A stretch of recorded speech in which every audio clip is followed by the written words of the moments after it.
Long ago, in the year 1173 AD, a knight order known as the Ordo Dracos was formed. Also known as the Dragon Order or the Dragon Legion, theirs was a secretive and mighty order with armor and weapons stronger than any other knight order of the time had ever seen. It is said that the forge within their citadel, known as the Dragon's Throat, is where they crafted all their armor and weapons.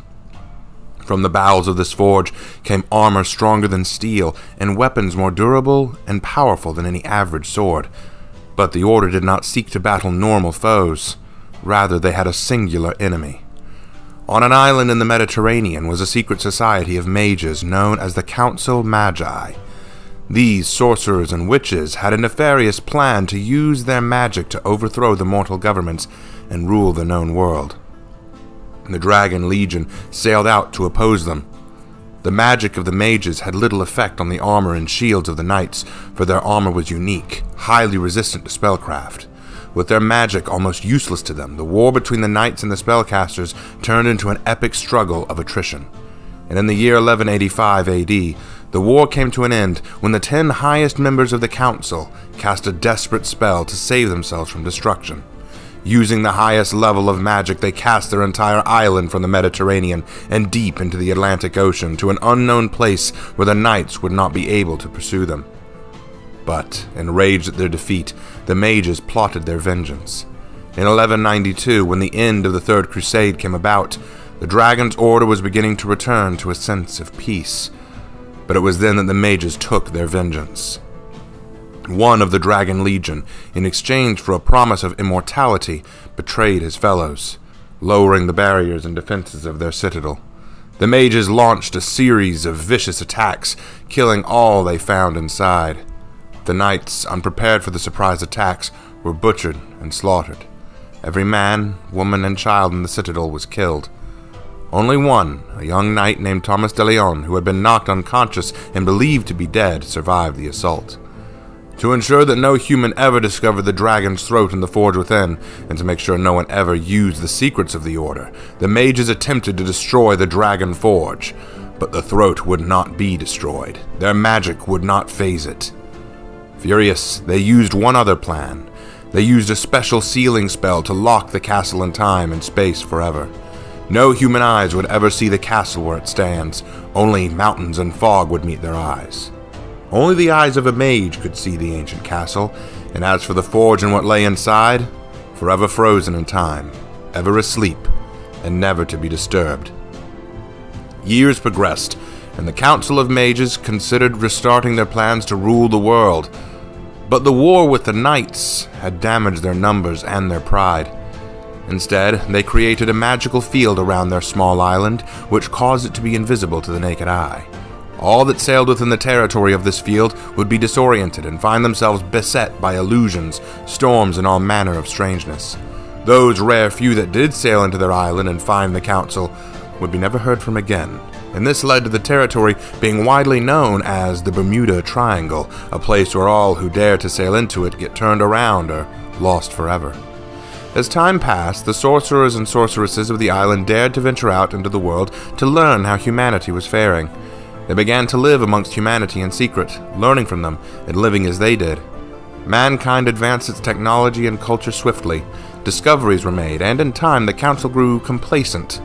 But the immortal 10, who sat high above all others and had been there during their beginning, still dreamed one day of rekindling their old ambitions, to rule the mortal world once more.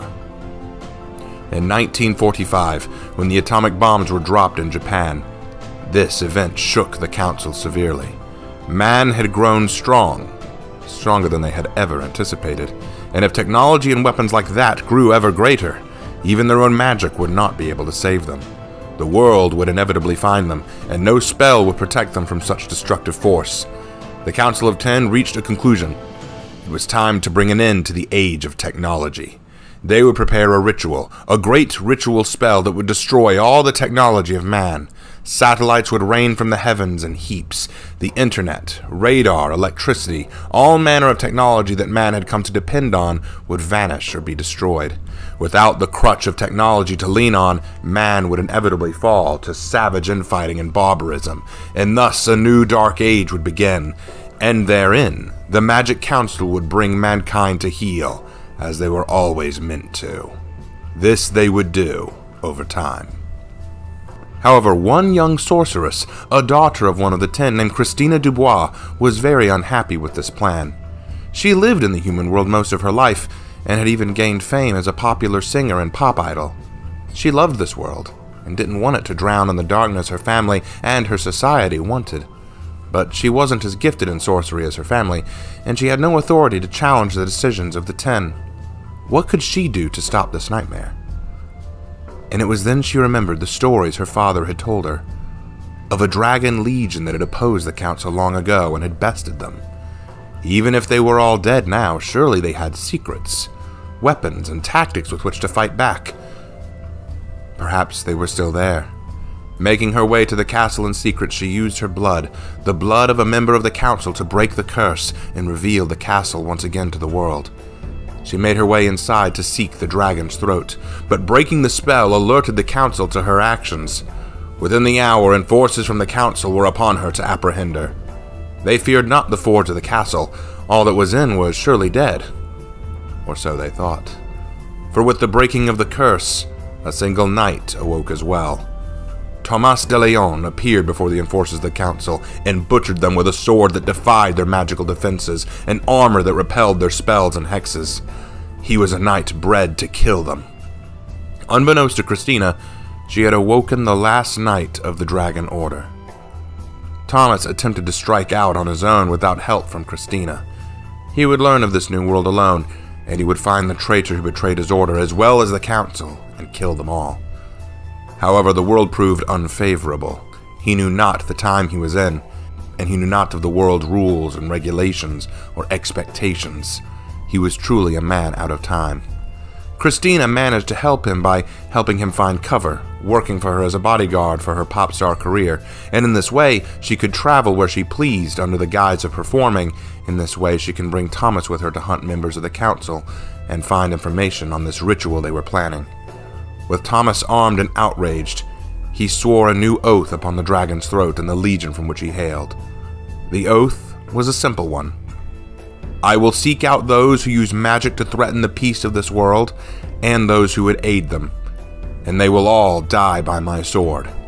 And when all have fallen to my blade, I will take my own life, and leave this world in which I do not belong. And thus began the story of a dragon's oath.